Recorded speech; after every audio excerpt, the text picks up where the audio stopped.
My name is Deacon Kenny Anderson, and this is my testimony. When I was in high school back in the 60s, we heard about the Vietnam War taking place, and we were still playing basketball at that particular time. And as time went on, I looked around and the Lord had me in Vietnam. And I was pondering that. How did I get over here? This is what I was seeing on TV. Why am I here fighting somebody else's war? I don't know these people, but here I am in Vietnam. So therefore, as time went on, we began to fight sniper fire. I went through 52 rocket attacks and countless number of sniper fire. I was assigned to what they call a quick reaction team, was a QRT, and we would respond to any activity on the base, any penetrations, any explosions that took place. We jumped in our tank and went on to investigate what's going on, if not fight particular VCs at that time.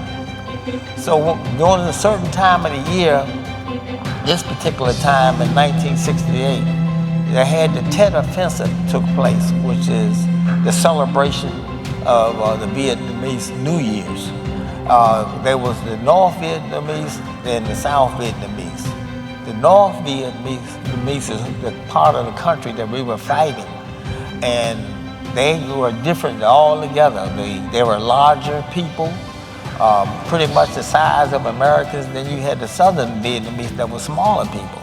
But anyway, they penetrated the Air Force base and they began to just shoot rockets all over the place. We were stationed in a valley, and the mountains was all around us, and the rocket fire was coming from the mountains.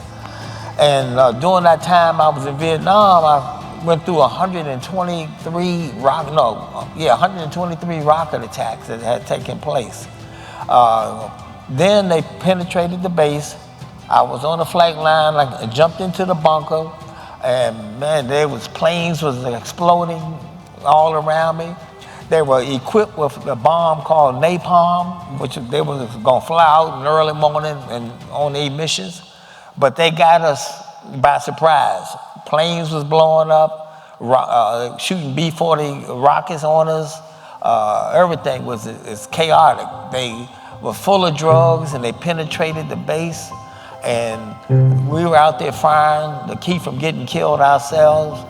We were just going through total hell. So I was in the bunker. At one time was 4 feet tall, and by the time it was over, after fighting all night long, it was only 2 feet tall. So it was just that type of war that was going on, with the shrapnel that was flying and hitting against the flight lines and hitting against the planes. And I certainly didn't want any of that shrapnel to hit me, so I stayed low. But during that time, I'm looking up the sky with the trip flares going off, and the sky turning orange, smoke going up. It's the monsoon season. It looked like pure hell in my mind, you know. So, but you had to keep fighting, because if you stayed in the bunker, they would drop a hand grenade in there on you. So you had to keep battling, keep fighting. And when you was shooting these people, it wasn't no 1 or 2 rounds. They just kept coming. You just had to keep shooting. And during the morning, when the morning finally arrived, during the time, I was saying to myself, there is somebody up there. I don't know who it is, but I know it was somebody up there.